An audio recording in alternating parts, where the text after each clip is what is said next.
Então, na aula passada nós paramos no meados mais ou menos do século XIX, né? Depois das guerras liberais em Portugal. E lembrando que Portugal não sofreu uma restauração monárquica. Algumas outras nações, o melhor exemplo é a França, houve uma restauração da monarquia. Só que essa restauração na França não foi uma restauração como era no antigo regime. A monarquia saiu diferente dessa restauração. Foi uma monarquia romântica, uma monarquia constitucional. E Portugal, que nunca deixou de ser monarquia, só vai deixar de ser em 1910, ele não sofreu esse processo de restauração. Porém, a monarquia ficou viciada. Foi uma monarquia também romântica, vamos dizer assim, uma monarquia constitucional. A diferença da monarquia portuguesa para o resto, e aí inclui a do Brasil, que vale a pena frisar, é que as duas monarquias, na realidade, foram semi-liberais, por causa do poder moderador, que foi uma coisa que só teve em Portugal e no Brasil. Na realidade, tinha sido uma ideia francesa, né, de Benjamin Constant da França, que tentou até vender essa ideia lá para a França, só que não pegou.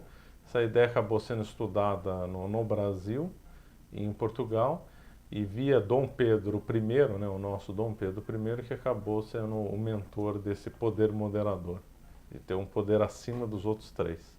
Isso é que acabou dando uma boa estabilidade, tanto no Brasil como em Portugal. Por isso que muitos historiadores definem certamente como monarquias semiliberais.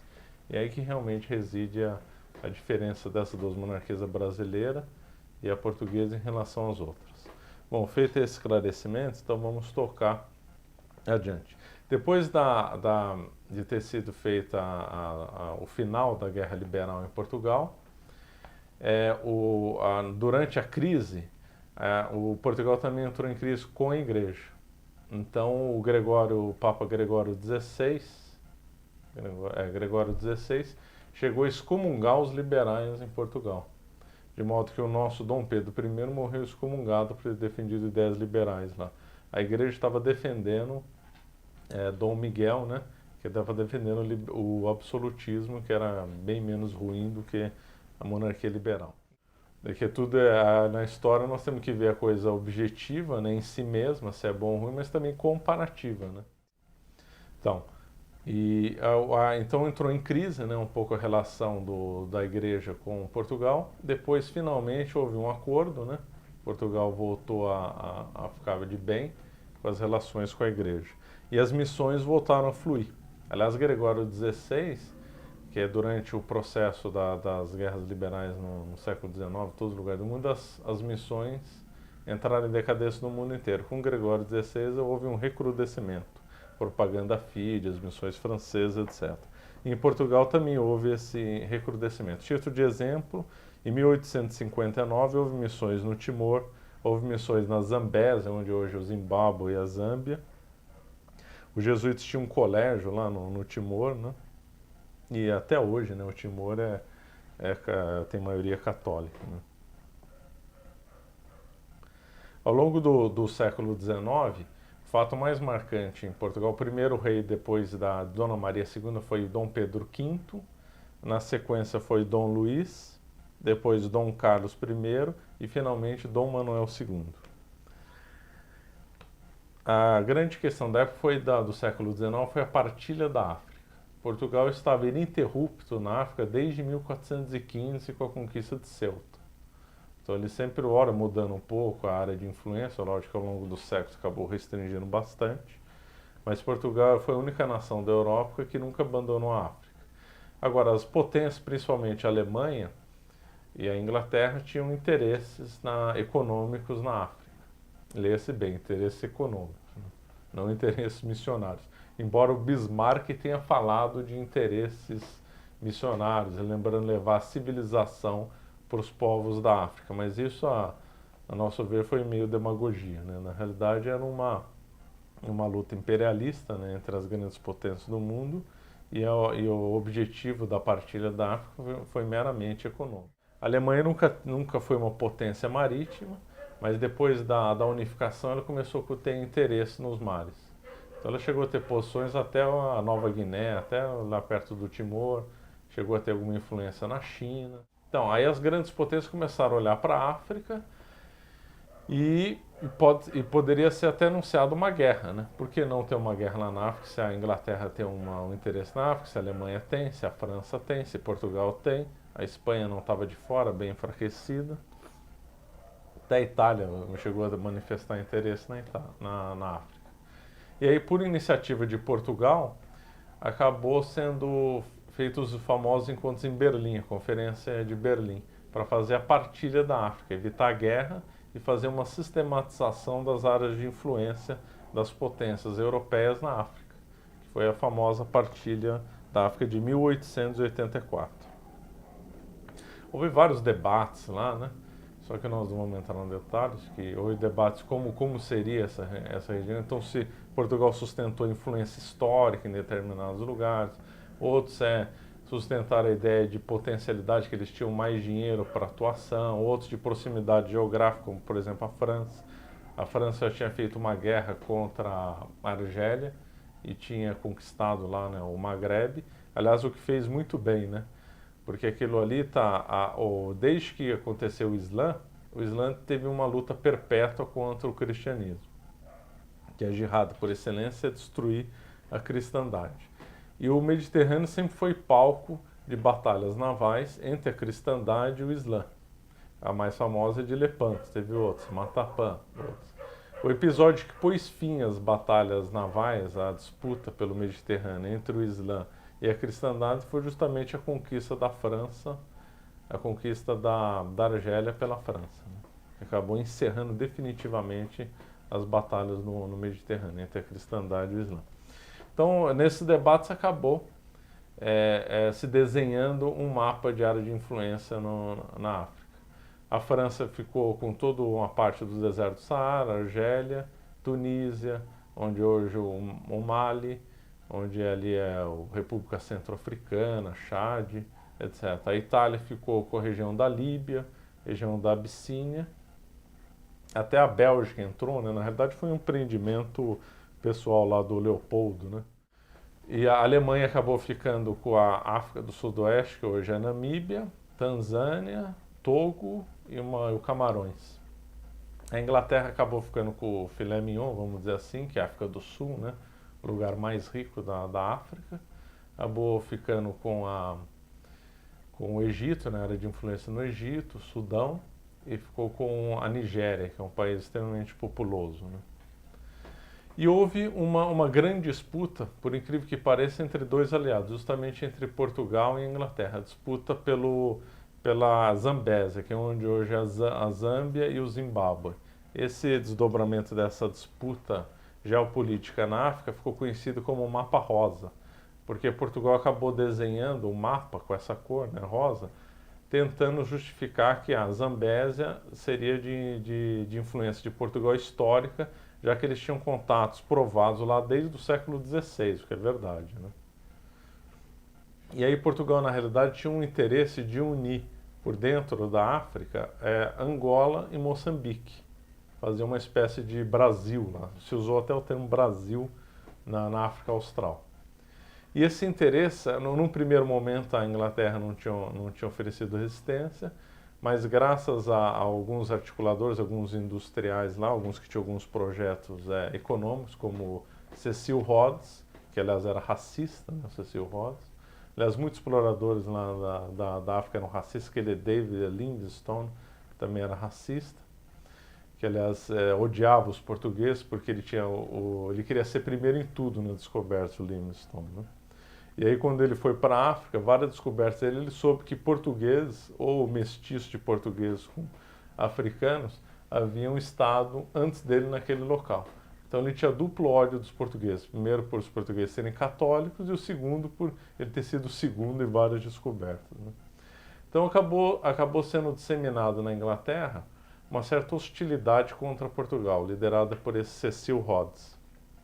E aí, esse caso foi levado nas altas esferas inglesas e Portugal estava de fato no domínio da Zambésia. E aí a Inglaterra deu um ultimato a Portugal. Esse ultimato gerou protestos imensos em Portugal, gerou uma comoção no país, Portugal não podia combater a maior potência do mundo da época, era a Inglaterra, e acabou cedendo às pressões inglesas. Quando Portugal cedeu essas pressões, teve protestos, falando que a monarquia portuguesa tinha acabado, que tinha que ter lutado, mas efetivamente não tinha o que fazer. Lidar com a maior potência do mundo era mais ou menos hoje declarar guerra para os Estados Unidos, não tem como. E aí Portugal acabou cedendo aquela zona de influência para a Inglaterra. Que a Inglaterra também queria fazer a famosa ligação do Cairo para o Cabo, né? Do Cairo ao Cabo, uma grande ferrovia ligando todo o meião da África, né? E controlando as riquezas, né? E tendo acesso às matérias-primas. Esse acordo foi feito com o final, o desfecho desse episódio com a Inglaterra, foi feito na época de Dom Carlos I. Portugal, quando perdeu o Brasil, ele acabou focando, assim como as outras potências, muito na África, né? Tinha perdido a joia da coroa, que era o Brasil, e aí ele voltou os olhos principalmente para Angola, Moçambique, principalmente Angola, aliás. Portugal acabou ficando na África com 3 lugares: Guiné-Bissau, Angola e Moçambique. São Tomé e Príncipe no ilhas, né, costeiras, e Cabo Verde também um arquipélago. E o principal lugar de desenvolvimento de Portugal foi Angola. Angola acabou se desenvolvendo bem, ganhou ferrovia. Ao longo do século XX nós vamos ver que estava bem próspero lá. Moçambique também ganhou também um bom desenvolvimento, também, inclusive com ferrovias também. Portugal, nessa época, no final do século XIX, mantinha, então, fazendo um resumo do que Portugal tinha. Tinha esses lugares na África, continuava com a Índia. A Índia era resumida a Goa, Diu e Damão, né? Sendo Goa principalmente, a grande joia do Oriente, né? A Goa Dourada, Roma do Oriente. Tinha Macau e tinha Timor. Quer dizer, ele tinha perdido bastante da área de influência dele ao longo dos séculos, né? Nesse século XIX também aconteceu uma coisa lá na China, né? As guerras do ópio, que a Inglaterra acabou forçando a China a aceitar tudo que a Inglaterra impôs, né? Que eram zonas de influência, né? E sempre com favores para a Inglaterra, favores de todas as potências que foram aliadas na Inglaterra, no caso até a Alemanha entrou, França, Estados Unidos acabou também tendo sua zona de influência lá na China. Isso daí na China acabou sendo bom para as missões. As missões acabaram fluindo bastante no século XIX na China. Portugal perdeu uma boa parte da zona de influência na China, isso eu tinha falado na aula passada. Ele ficou localizado em Guangdong, principalmente. Em 1886, logo depois dessas questões aí da partilha da África, Portugal fez uma concordata com Leão XIII. Houve uma longa discussão lá com o emissário de português, com o emissário de Leão XIII. Fizeram uma longa debate histórico, aliás, muito bonito, muito interessante. O emissário do Leão XIII relembrou a ligação de Portugal com a igreja, foi muito relembrado isso, falando da missão de Portugal, reiterar que Portugal é um estado missionário. Leão XIII acaba reafirmando o padroado português e acaba dando um título muito bonito para o bispo de Goa, que ele virou primaz, ele virou um patriarcado. Então, além de ser primaz das Índias Orientais, o bispo de Goa também era um patriarca. Ora, a igreja sempre foi econômica nos patriarcados, né? Tem poucos patriarcados no Oriente e pouquíssimos no Ocidente. No Ocidente, que eu saiba, além de Roma, obviamente, é Veneza e Lisboa. E o Império Português acaba ganhando. Não, tinha um outro patriarcado, o patriarcado das Índias Ocidentais, que pertencia à Espanha. Mas, de qualquer forma, a igreja sempre foi econômica nos patriarcados. Ora, dar outro patriarcado para o Império Português é um reconhecimento da história de Portugal. É um reconhecimento que Portugal realmente é uma nação missionária. Isso foi em 1886. Goa também tinha uma outra razão de ser para o Papa e a Igreja dar essa honra para Goa, porque Goa era um celeiro, era e foi até o meados do século XX um celeiro de padres. Vieram padres de Goa até para o Brasil, eu até mesmo cheguei a conhecer um padre goense. Então, nessa sequência, em consequência do padroado, né, da reafirmação do padroado, as missões foram fomentadas, novamente foram fomentadas. Um exemplo é justamente o santo que eu acabei de rezar, que é o Padre Luigi de Versilia.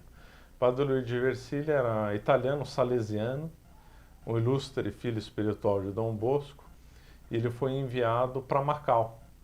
Então ele acabou atuando sob o padroado português em Macau. Ele foi tão...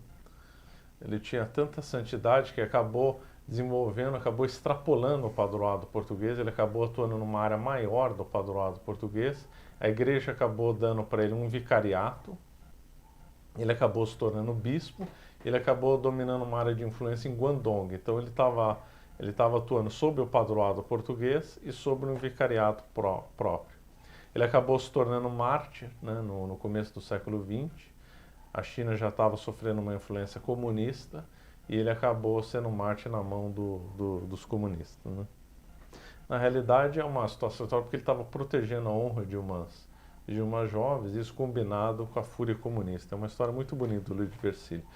Eu acabei relacionando ele rezando para ele, porque ele realmente ainda é um exemplo e uma prova que as missões portuguesas, que o padroado português estava vivo aí no século XIX e no século XX, porque ele estava sobre a área de influência do padroado, né? A monarquia de Portugal acabou sofrendo um grande impacto, né, quase acabou em 1908, aí já avançando na linha do tempo. Em 1908 houve o famoso regicídio, né, muito comentado em Portugal e muito debatido há 4 anos atrás, quando fez 100 anos. Né. Maçons, né, da loja dos carbonários, né, ligados à maçonaria, os mesmos carbonários que tinham atuado na unificação italiana, aquele mesmo grupo maçônico que acabou matando Dom Carlos I e o príncipe herdeiro. Então quem acabou subindo no trono foi Dom Manuel II, o último rei de Portugal, que acabou caindo em 1910. Em 1910, a monarquia, o Dom Manuel II foi deposto e a monarquia é proclamada, não sem sangue. Teve martírios na República, que foi o do padre Barros Gomes, que ele foi assassinado pela fúria republicana. Ele não tem o título de mártir ainda, nem sei de processo de canonização, mas o episódio lembra bem um episódio de martírio, né? E esse governo que tinha tentado instalar uma república maçônica em 1908 não tinha conseguido, acabou conseguindo em 1910. O objetivo dessa república maçônica era expressamente acabar com o catolicismo em Portugal. Um tal Afonso Costa, que era um membro da maçonaria, foi primeiro-ministro várias vezes, né, nessa época da Primeira República Portuguesa, queria acabar o catolicismo em Portugal em 2 gerações, imagina. Um diz que isso é mentira, que ele não falou, mas o projeto da República foi realmente contrário à igreja. Tanto é que sobrou para as ordens, né, de novo, os jesuítas foram expulsos pela 3ª vez. Durante essa república, a Primeira República Portuguesa, aconteceram algumas coisas. Uma simbólica foi o abandono da Banda das 3 Faixas, que o Portugal tinha 3 ordens históricas, né? A Ordem de Avis, a Ordem de Cristo e a Ordem de Santiago, que era representado nas 3 faixas, que foi usado depois desse período da República até pelos presidentes. Durante o período maçônico, simbolicamente, eles não usaram essas 3 faixas. Quer dizer, eles queriam realmente construir um novo Portugal, né? Outra coisa simbólica nesse período é que acabou a ligação bonita que Portugal tinha com o Congo, com o Reino do Congo.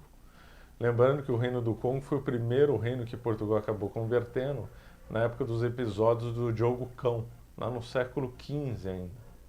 Quer dizer, desde o século XV até 1912, por aí, 1914, Portugal tinha uma relação de senhor tinha uma relação de sucerania e vassalagem com o Congo. E essa relação acabou acabando nessa época. Lembrando que o Congo não é bem onde hoje é o Congo Zaire, né, ou foi o Congo belga, é uma parte ao norte de Angola e uma parte ali da foz do atual Zaire que pertenceria hoje ao Congo, né. Nessa eu falei que a república não foi sem resistência, o grande nome dessa resistência foi Paiva Couceiro, um herói português, né, ele é tido como herói, né, em Portugal, pelo menos porque estuda história, não é radicalmente comunista, republicano e tal. Ele lutou contra a monarquia, Ele lutou contra a República, pró-monarquia. Ele tinha sido um estadista na África. E ele, quando foi proclamada a República, ele entregou as armas, não sei se foi para o presidente, primeiro-ministro, mas era alguém importante, e declarou nesses termos: entrego a minha demissão e saio do país para conspirar. Prenda-me se quiserem. Quer dizer, ele diz que ele diz que ele vai conspirar, ele vai conspirar, ele chega até a fazer uma monarquia no norte, como nós vamos ver daqui a pouco. Desafia, né, os republicanos a prenderem, e por incrível que pareça, os republicanos não o prendem, ficam com medo dele e deixam ele embora. O Paiva Colseno, que é um grande herói, ele teve uma infância muito interessante. Aí, pegando uma ligação com a aula da excelente aula da professora Ivone sobre o romance, como os romances influenciaram negativamente, né, todas as famílias católicas no século XIX, no século XX, a mãe do Paiva Colseno proibiu ele na infância de ler romance. Ele não leu romance. Ele chegou até a queimar alguns romances de modo simbólico. E ele sempre contava isso com gratidão pela mãe. Quer dizer, ele falava: minha mãe me ajudou a ser o que eu era justamente porque ela me proibiu de ler romance. Ele também não frequentava teatro e também não ia em cinema pela mesma lógica. Quer dizer, um fulano que só se percebe duas coisas. Primeiro, que a mãe dele foi obviamente boa, e também que muitas famílias acabaram resistindo e entenderam que a ficção, os livros, os romances, o teatro e o cinema eram, na realidade, mecanismos de vender uma ideologia anticatólica, né? Ele acaba liderando, conforme eu falei, essa é uma resistência. Ele acaba fazendo uma monarquia no norte de Portugal. Essa monarquia depois é derrotada pelos exércitos republicanos. E a monarquia que ele visava era a monarquia feudal. É lógico que isso aí tem um certo problema, porque já não havia mais espaço naquela época para uma monarquia feudal, porque ele estava sob uma certa ligação e influência do integralismo, né? É uma coisa que mancha um pouco a biografia do Paiva Colseno, mas ele não deixa de ser um herói por causa da ligação com o integralismo, né? Por incrível que pareça, o que acabou ajudando Portugal aí nas circunstâncias foi a Primeira Guerra Mundial, do ponto de vista geopolítico e do ponto de vista do Império Português. Por quê? Com a Primeira República, Portugal ficou totalmente instável e a economia acabou decaindo bastante. O poder de influência de Portugal nas colônias e na África estava bem enfraquecido. E aí correu um boato em Portugal, que provavelmente era verdadeiro, que a Inglaterra ia denunciar o Tratado de Amizade Histórico e ia repartir com a Alemanha as colônias portuguesas. Então a Alemanha ia ficar com Angola e a Inglaterra ia ficar com Moçambique. O plano acabou não indo para frente justamente por causa da eclosão da Primeira Guerra Mundial, de 1914. Portugal, no começo dessa guerra, acabou ficando neutro, e em 1916, por pressão da Inglaterra, acaba lutando na guerra. Que Portugal acabou perdendo muita gente, acabou gastando dinheiro, esforço, e o resultado, né, do desfecho dessa guerra não foi muito bom para Portugal por causa do enfraquecimento disso. Portugal, no final da guerra, estava quebrado, né? Bom, o mundo inteiro, no período entre guerras, foi um período de crise, lembre-se, a crise de 29, e foi justamente nesse episódio, pouco antes da crise de 29, que foi dado um golpe de Estado em Portugal. Golpe de Estado de gente insatisfeita com a República. Na realidade, havia sempre, eu tinha citado o Colseno, havia um movimento de restaurar a monarquia em Portugal. E aí esse golpe de Estado acabou se aliando com esses monarquistas insatisfeitos e colocaram um fim, né, nessa Primeira República. Saiu como pessoa forte desse episódio, como ministro da Economia, Salazar. E ele acabou tendo uma popularidade, acabou saindo com prestígio, porque ele foi um excelente ministro da Economia. Então, no período entre guerras, depois no final da década de 20, Portugal acabou saindo relativamente bem da grande crise de 29. Foi feita uma nova Constituição em 1933, é o que os portugueses chamam de Estado Novo, né? O Brasil também teve Estado Novo também com Getúlio, e Portugal também se chama, esse período histórico começou em 33, ou até antes, em 26, se a gente considerar o golpe de Estado, que foi até o final com Marcelo Caetano, período do Estado Novo. Os dois eram fascistoides, né? Os dois tinham simpatias pelo fascismo, né? Principalmente fascismo italiano, Só que, a meu ver, pelo menos, o Estado Novo Português era mais fascista, né, e mais pró-Mussolini ainda que o brasileiro, né? O brasileiro, aqui no Brasil as coisas são sempre bem diferentes, né? Então o Salazar tinha um retrato do Mussolini no, no gabinete dele. E como o Mussolini e outros venderam a ideia errada, ela de propósito, de má fé, sei lá, como de voltar ao famoso corporativismo. Aliás, essa é uma aula que o legado tem que dar também sobre as corporações de ofício. E entender bem isso daí, porque é bem interessante. Havia sempre uma memória que as corporações de ofício que foram extintas na Revolução Industrial eram muito melhores do que o sistema de trabalho que vigorava no mundo, desde o século XIX avançando para o século XX. Então, espertamente, Salazar, o Mussolini, que foi o primeiro, Hitler e Franco venderam a ideia que iam voltar para o corporativismo, só que foi mera estratégia, não voltaram coisa nenhuma, né? Porque os papas, né, o Leão XIII, São Pio X, Pio XI, tinham lutado contra a situação do operariado, mas não para defender o marxismo, para voltar para as corporações de ofício, né? Espertamente, esses fascistas acabaram usando essa defesa da igreja, só que em outro sentido, né? Aí, nesse período entre guerras, a economia de Portugal acaba melhorando um pouco e eclode a Segunda Guerra Mundial em 39. Portugal se manteve neutro, só que ele tem que entender a neutralidade portuguesa aí no caso. Portugal foi neutro, mas aliado da Inglaterra. Interessou para a Inglaterra e para os aliados a neutralidade de Portugal. Por quê? Fazendo um resumo, porque é uma situação muito interessante, né, dessa geopolítica da Inglaterra e dos aliados em relação a Portugal e com a Espanha, que a Espanha havia tido a Guerra Civil, né? O Franco acabou saindo fortalecido, só que o Franco e os espanhóis em geral tinham ódio da Inglaterra, um ódio histórico, né, da Espanha com a Inglaterra. Não tinham nem relações diplomáticas formais. Quem fazia o elo entre a Inglaterra e a Espanha era Portugal. E por que interessava a neutralidade tanto da Espanha como de Portugal? Porque se os dois declarassem guerra contra a Alemanha, iam perder. Aí a Alemanha ficava com mais um território na Europa. Ia dominar, por exemplo, o Estreito de Gibraltar, ia ganhar o Açores, que era um lugar estratégico no mar, iam ganhar divisa com a França. Então não interessava para os aliados uma declaração de guerra contra a Alemanha, nem de Portugal e nem da Espanha. Por outro lado, se também não interessava a Inglaterra, obviamente, que os dois fossem aliados do Hitler, óbvio, porque ia dar no mesmo resultado. Então Portugal acabou, e havia muita gente na Espanha, Portugal, que queria aliança com Hitler. É curiosa a análise dessa vontade dessas pessoas, dessa visão desse grupo, ou de mais de um grupo, porque havia um ódio muito grande contra as democracias liberais, o que é correto, porque a democracia liberal é uma coisa absurda, coisa contrária à igreja. Então eles viam no Hitler um mal menor. Então muitos queriam aliança com o Hitler não por causa da defesa com o nazismo, mas sim por causa de um ódio contra a democracia liberal e um ódio contra o comunismo. O que jogou um balde de água fria nessa turma toda, tanto em Portugal como na Inglaterra, foi o pacto do Hitler com Stalin. Que aí acabou um balde de água fria. Se a Espanha tinha se esse grupo que estava forçando o Franco até a ser aliado com o Hitler, aí acabou, foi por água abaixo por causa dessa aliança do Hitler com o Stalin, o pacto Ribbentrop-Molotov. Então, Portugal acabou sendo então um país neutro, servindo os interesses da Inglaterra.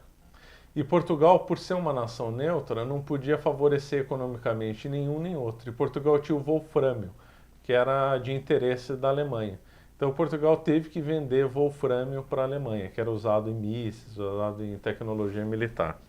Só que o Churchill vai dizer que a venda do wolframio para a Alemanha foi um preço baixo que os aliados tiveram que pagar para manter a neutralidade tanto de Portugal como da Espanha. Porque se Portugal entrasse na guerra, a Espanha obviamente também ia entrar. Os dois eram aliados, os dois sempre trocavam informações e o pensamento dos dois era muito parecido na época. Então Portugal acabou fazendo o jogo da Inglaterra, todo esse xadrez aí bem interessante.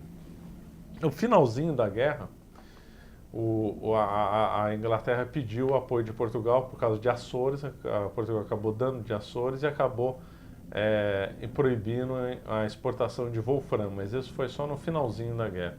Salazar então pediu para o rei, aí foi até uma coisa histórica bonita, que Salazar usou os seguintes termos, que se o rei da Inglaterra, então Jorge VI, né, invocasse a antiga aliança, né, que vem desde 1381 entre Portugal e a Inglaterra, aí Salazar então ia declarar a guerra à Alemanha, é o que foi feito. Né? Só que isso foi no finalzinho, foi em 1945.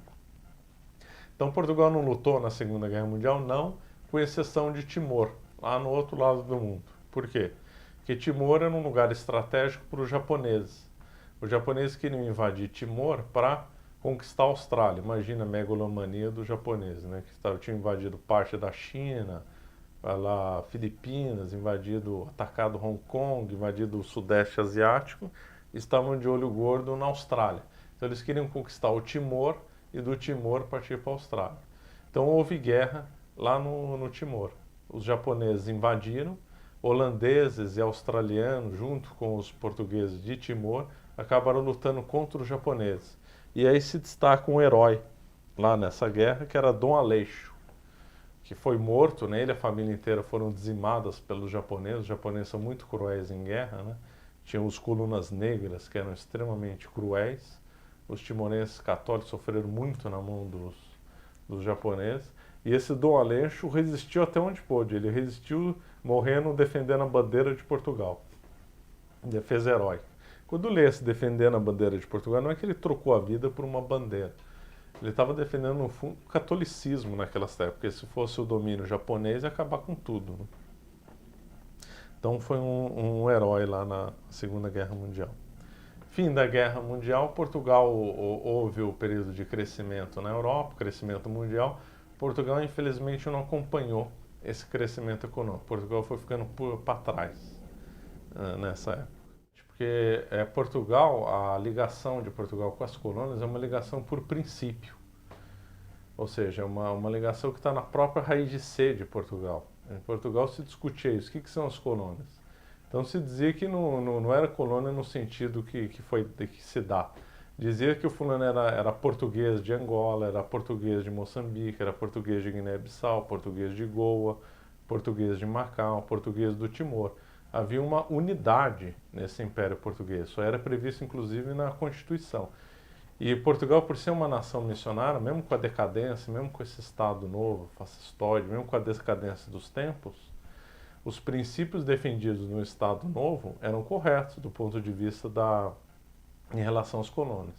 Então a ligação de Portugal às colônias era uma ligação religiosa, de enviar missionários, era uma ligação que está na própria raiz de ser da nacionalidade, aquele povo que lutou tanto pelas navegações e para ter o controle dos mares e lançar semente e levar a fé católica desde o Brasil até o Japão. Isso aí foi desde 1415 até o fim, desde a conquista de Ceuta, que foi um marco, até 1976, que vai ser o fim de tudo. Quer dizer, e nunca parou, e nunca se pensou diferente em Portugal. Aliás, essa visão foi muito elogiada em vários círculos católicos, inclusive círculos morracianos lá da França, elogiando muito o governo de Salazar. E aí caberia nós a fazer um juízo histórico, então, um pouco de Salazar, que parece que eu estou elogiando, ora eu critico. Na realidade, olhando o Salazar em relação a ele mesmo, o Estado Novo, lógico que foi um governo ruim, né?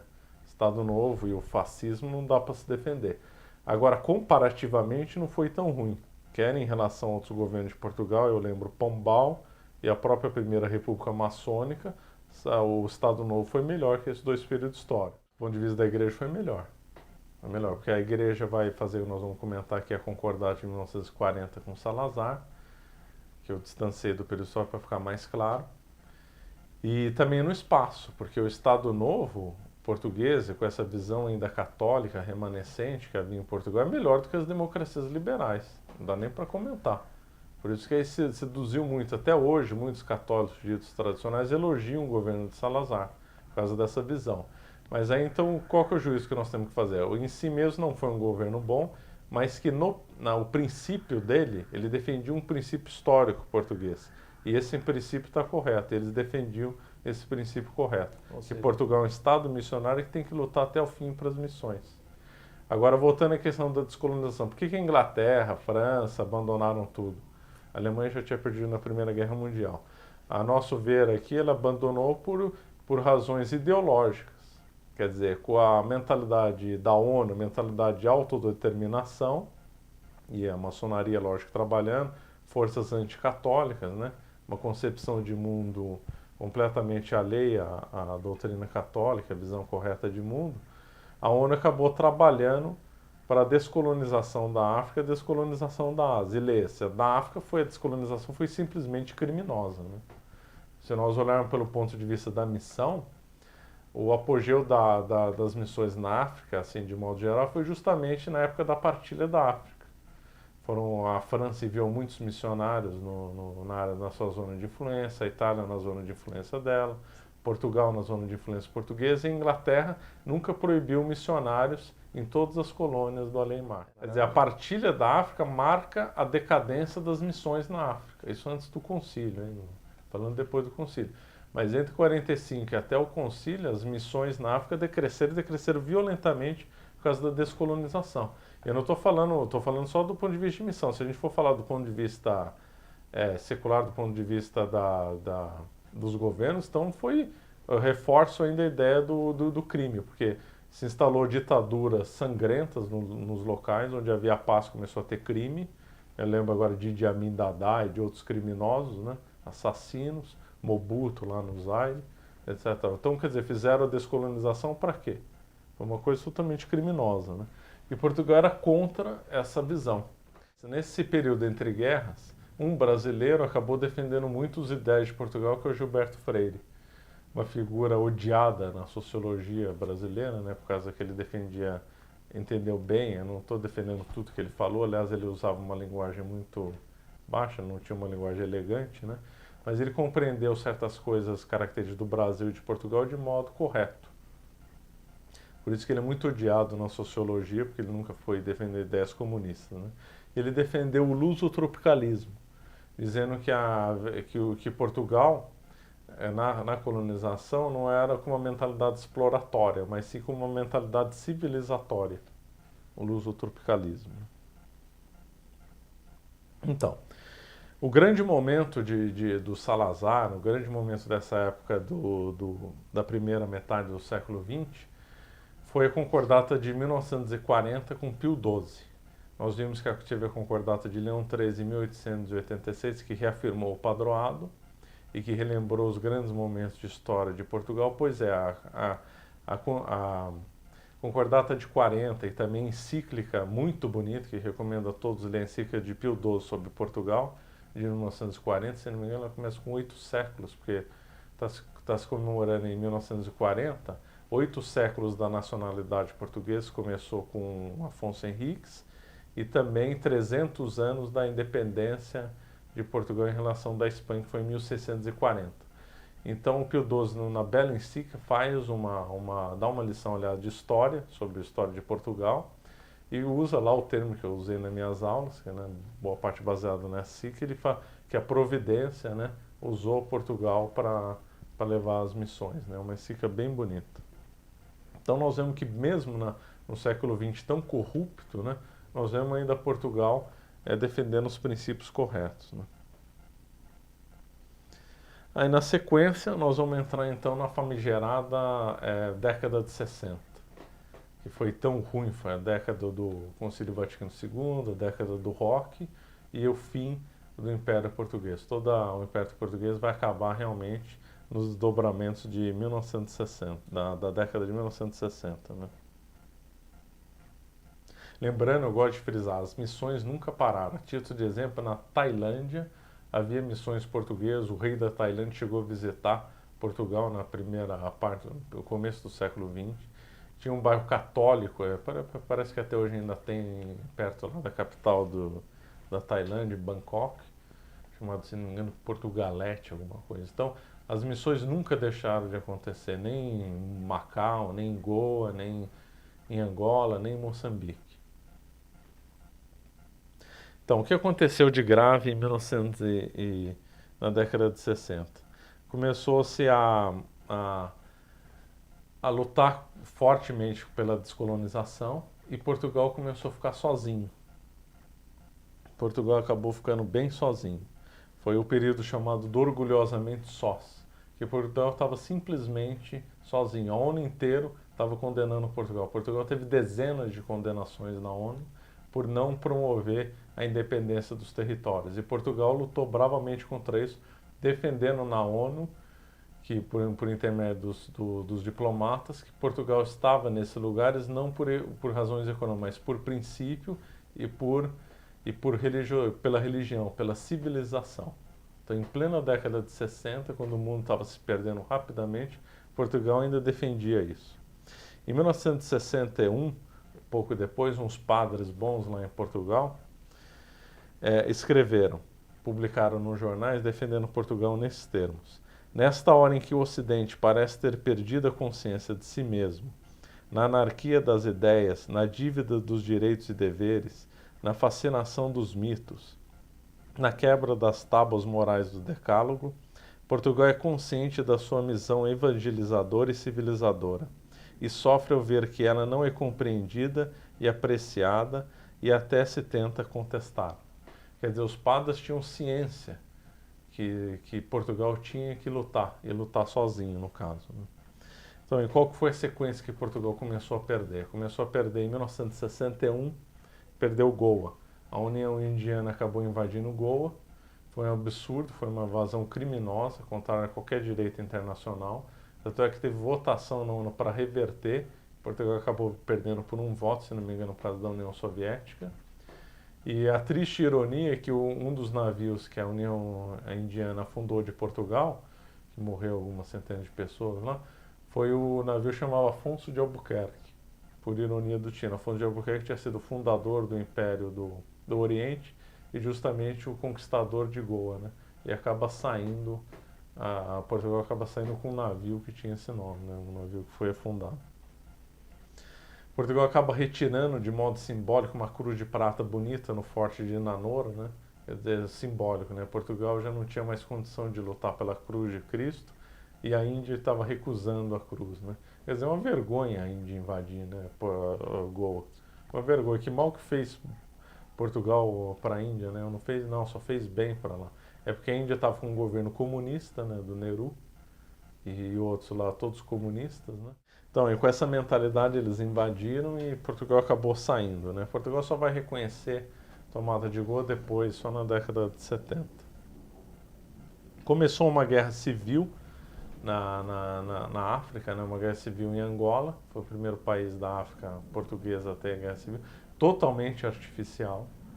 Foram uma infiltração marxista que teve lá. Houve a primeira guerra lá que teve lá do MPA na Angola, conseguiram rastrear que as primeiras armas foram contrabandeadas de armas da ONU.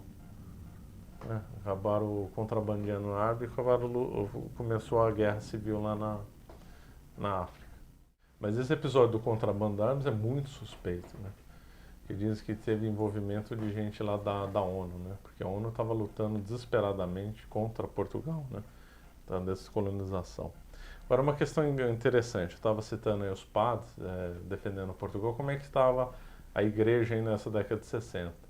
Aí eu remeto aí os nossos assistentes à aula do professor Alberto, né, justamente que ele tratou do tema, mas teve uma forte infiltração comunista na igreja e os missionários que Portugal estava enviando para Angola e comunistas, os novos, já eram comunistas. Isso dois bispos lá de Moçambique, o bispo de Beira e o bispo de Lourenço Marques, estavam defendendo Portugal e estavam lutando contra a independência de Moçambique. Então o bispo de Beira, Dom Manuel Ferreira Cabral, que fez muita crítica a esses missionários estrangeiros e citou expressamente nesses termos. Preocupamos com as atitudes de alguns missionários que hoje vão mais para uma libertação do homem numa linha política, econômica e social, do que propriamente para uma libertação cristã e evangélica. Quer dizer, era um bispo que realmente estava percebendo que a igreja estava mudando e mudando para pior. Né? Justamente na década de 60 nós temos o Concílio Vaticano II, de 62 a 65, um concílio que nós vamos comentar na sequência, né? foi péssimo para a igreja, péssimo para as missões e que foi realmente a causa formal do fim de Portugal. Não a causa eficiente, né, mas a causa formal. Então, Dom Custódio Alves Pereira, por exemplo, criticou o Vaticano pela política anticolonial. Quer dizer, o próprio Vaticano, a partir de João XXIII, não com Pio XII, a partir de João XXIII, começou a ter uma tendência pró-colônia, uma tendência anti-metrópole, uma tendência contra a colonização. Então, vejam só, em 1970, o Paulo VI, vergonhosamente, recebe Agostinho Neto do MPLA.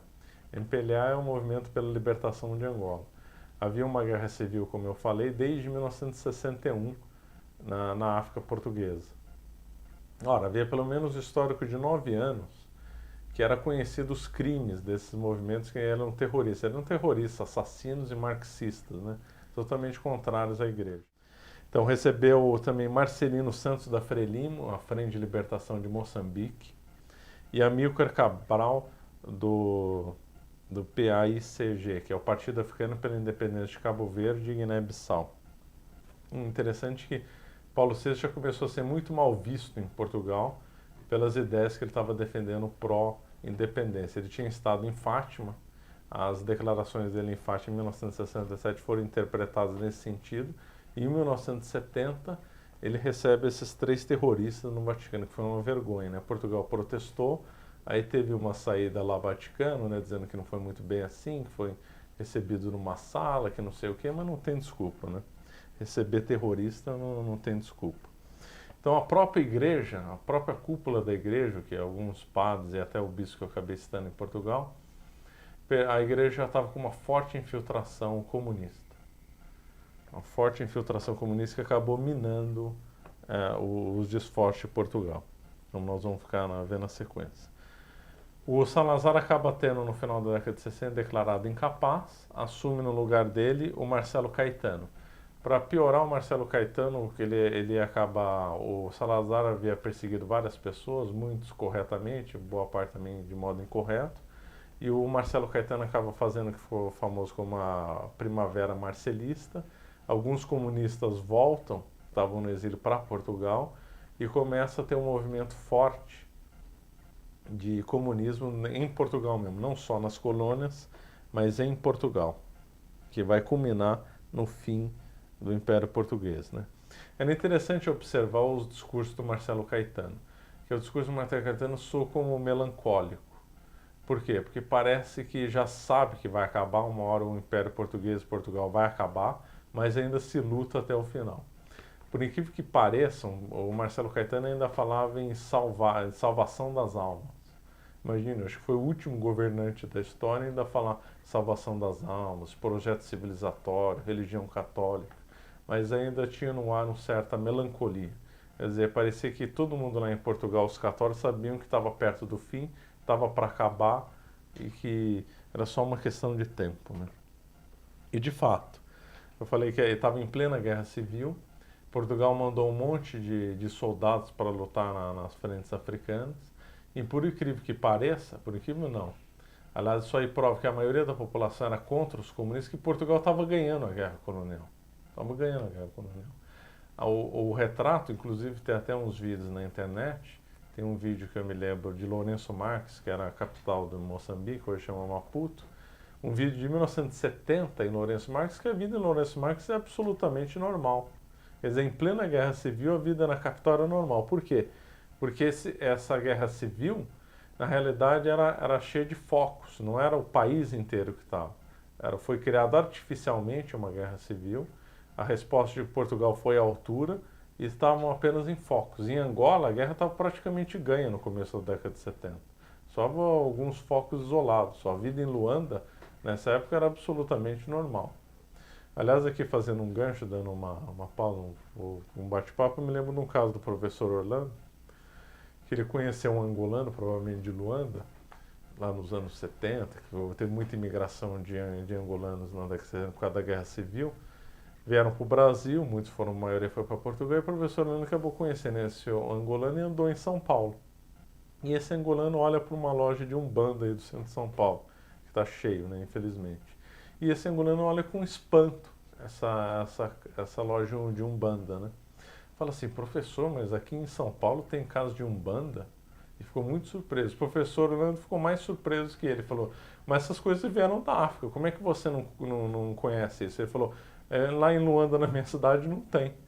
Quer dizer, Portugal estava com um projeto realmente civilizatório, não era da boca para fora. E boa parte da população de Angola, Moçambique, eram todos católicos. A vida nesses países eram totalmente normais. Houve uma grande propaganda contra Portugal, dizendo que era uma miséria nesse país, que todo mundo vivia mal. E os fatos, as fotografias, as filmagens na época demonstram o contrário. Angola estava extremamente próspera nos anos 60, com café. Não só Luanda era próximo, Huambo, Sá da Bandeira, nas cidades próximas. Luanda tinha tourada, tinha corrida de carro, tinha desfile de moda. Não estou defendendo desfile de moda, nada. É que estou dizendo que isso aí demonstra que a vida na cidade era normal e que gerava riqueza. É lógico que a arquitetura era feia nessa cidade, mas toda arquitetura moderna era feia. Mas se esbanjava progresso as colônias portuguesas, havia muita construção. Dizia que Lourenço Marques era a melhor cidade da base de todo o Índico para viver. Por quê? Porque era um lugar que não tinha racismo. E a África do Sul, que era mais rica, tinha o apartheid racista, né? Havia muita gente da África do Sul, ou muita não, mas uma parte de africanos imigrou para Moçambique justamente para fugir do racismo. Outros saindo da Índia, fugindo do ambiente péssimo lá da Índia, né? Com o comunismo, do Nehru, com o ambiente do brahmanismo lá, e foram para Moçambique ter condições melhores de vida. Então o ambiente nesses lugares era totalmente normal.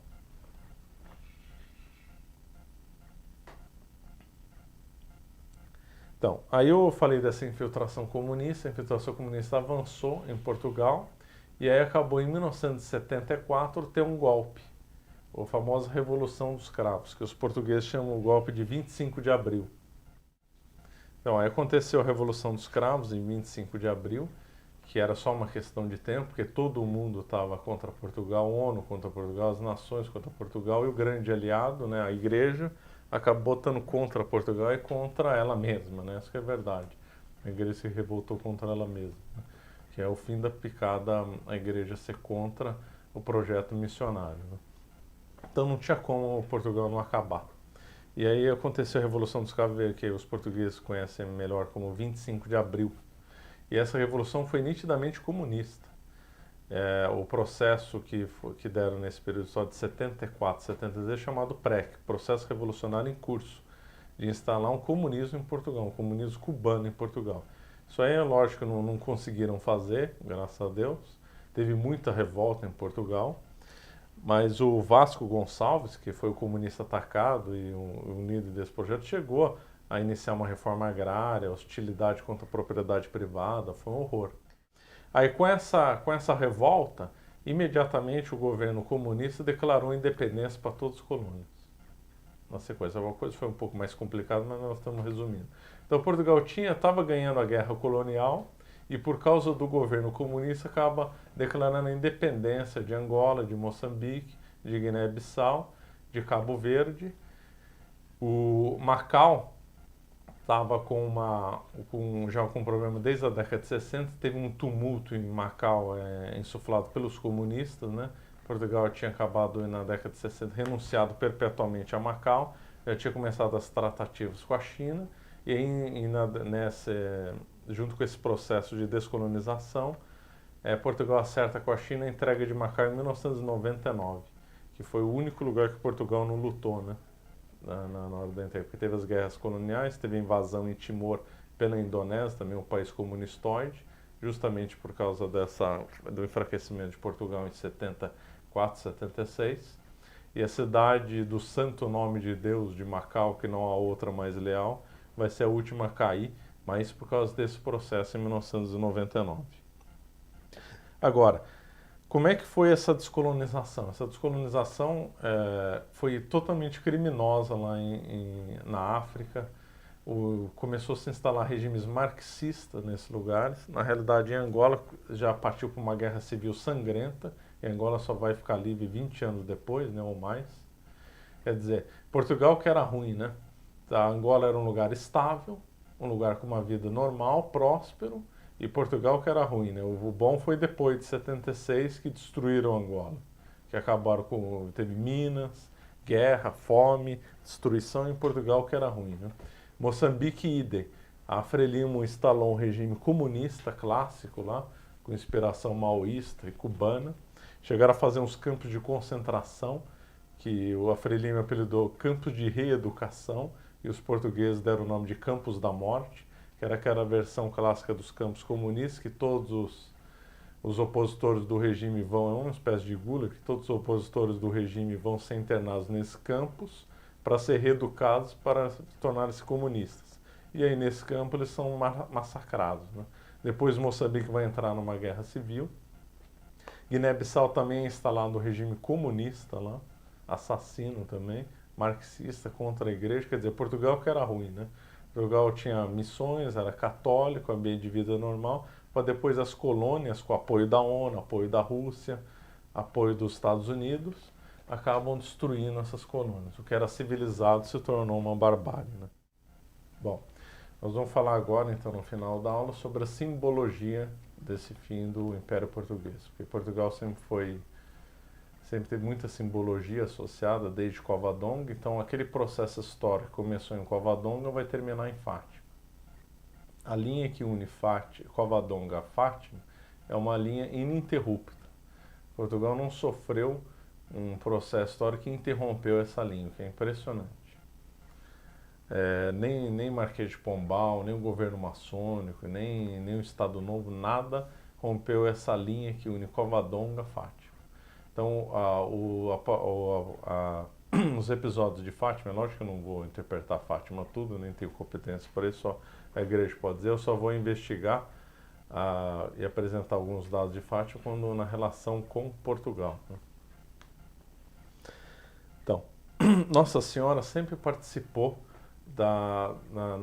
na história da Península Ibérica, desde de Saragoça, né? Então Cesária Augusta, que Nossa Senhora aparece para Santiago, eu falei lá no começo da primeira aula lá da Reconquista. Depois Nossa Senhora pela atuação de Nossa Senhora na Guerra de Covadonga, que deu início a tudo. Depois Nossa Senhora aparece na América, em Guadalupe.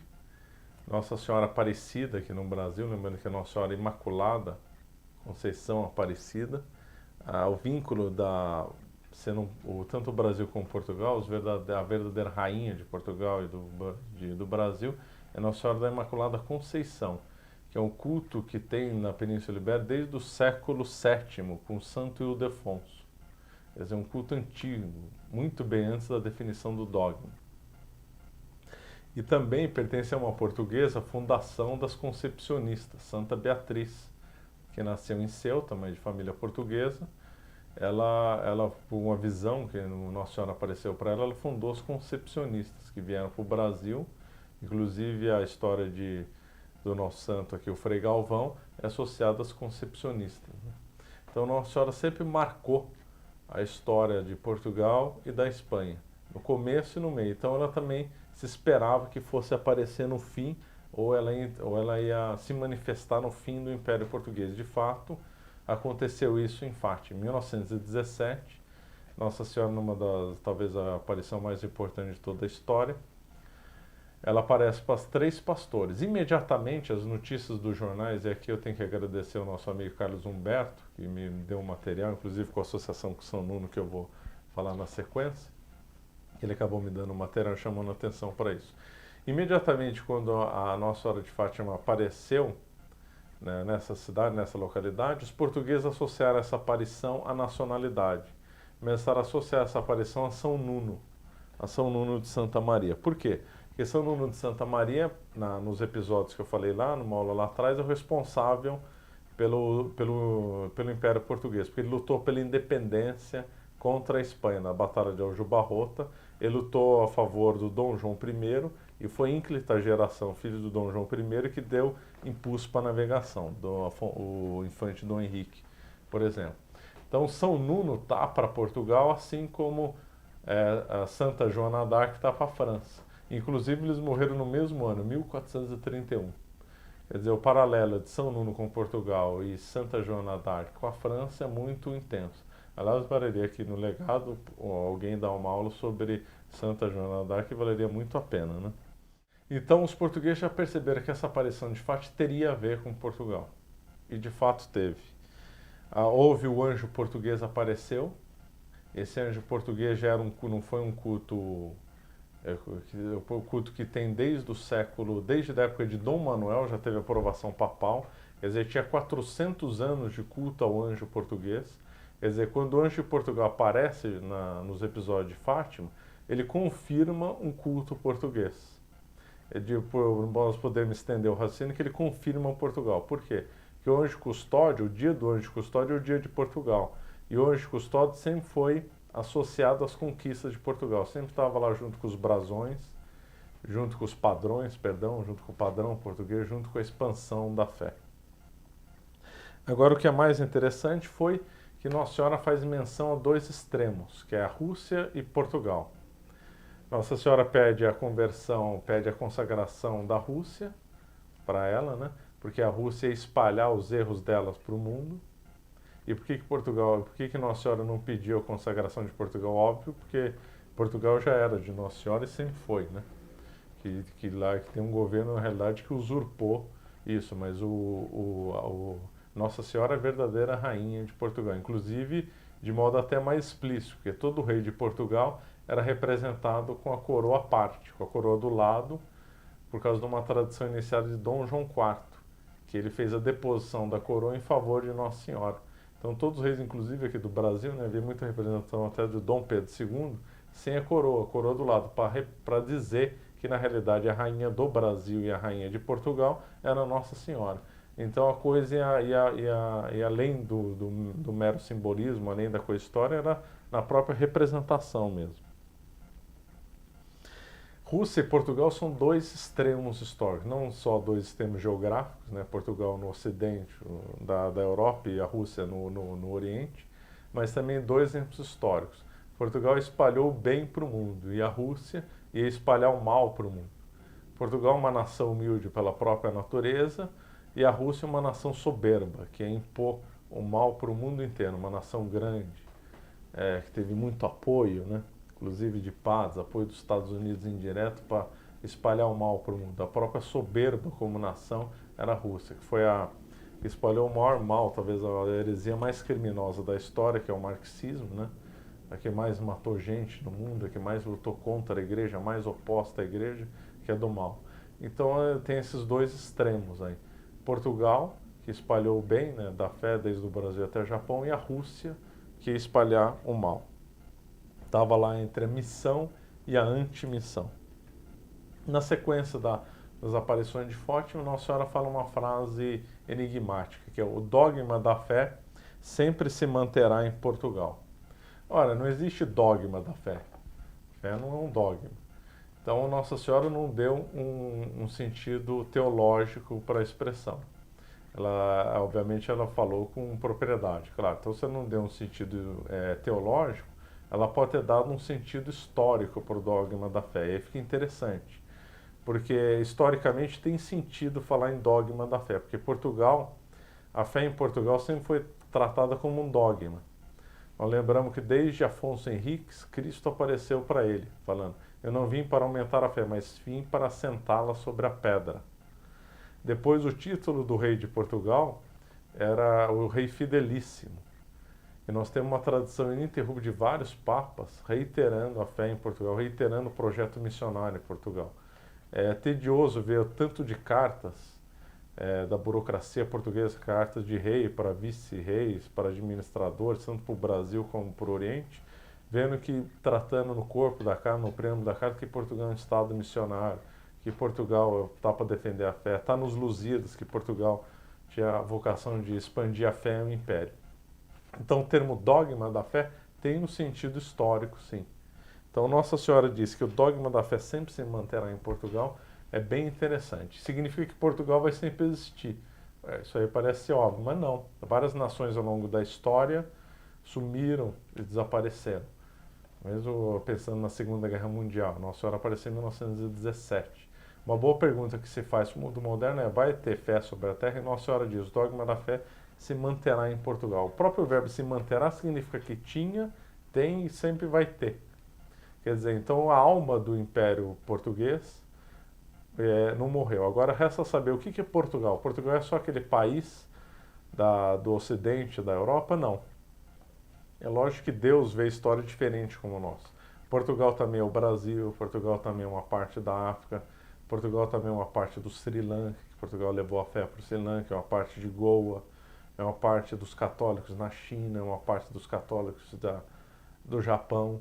Quer dizer, Portugal é tudo isso. A alma portuguesa, Portugal como tal, é essa nação missionária. Então, se nós tem católico aqui no Brasil, tem católico na África, em Goa, começou com Portugal. Então, talvez o sentido que se dê que a fé se manterá em Portugal significa que algum desses lugares, pelo menos, vai preservar a fé sempre. Que é bem interessante. Significa que Portugal, embora esteja a aparência de Portugal hoje com um governo aliado à Europa, um governo totalmente maçônico, um governo totalmente incorporado àquela visão liberal da Europa, parece que morreu Portugal como tal, mas Nossa Senhora diz o contrário. Quer dizer, tem uma chamazinha lá em Portugal que ainda não morreu, né? E agora nós vamos ao Concílio Vaticano II. Eu disse que o Concílio Vaticano II foi a causa formal do fim do Império Português.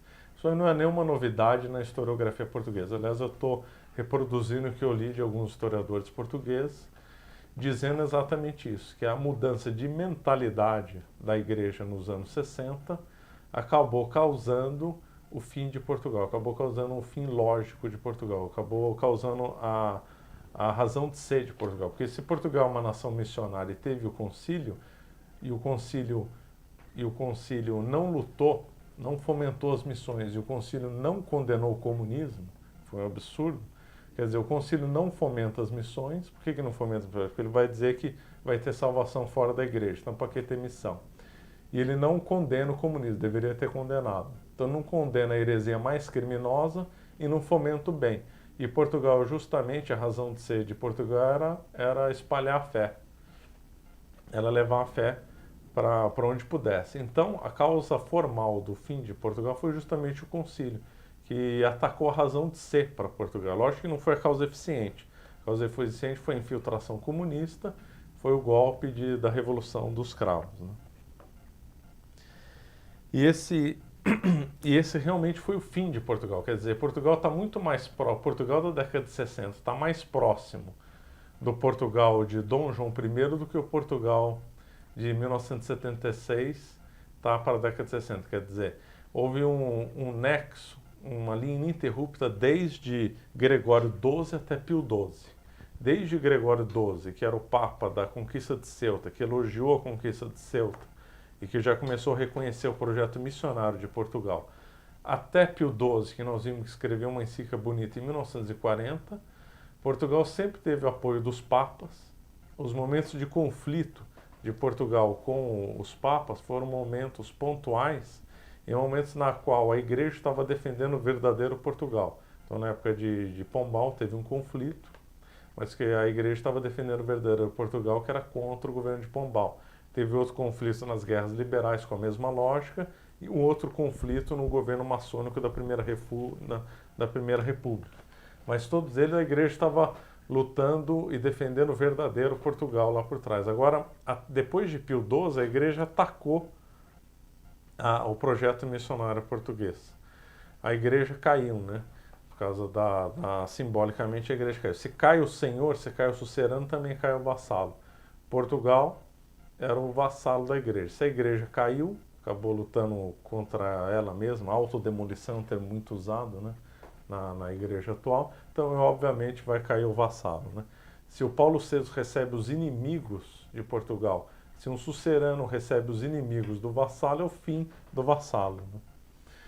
Agora então, resumindo todo o nosso episódio, se Nossa Senhora diz que vai haver a fé, mas que tamanho que é essa fé? Pode ser que seja a fé do tamanho de um grão de mostarda, né?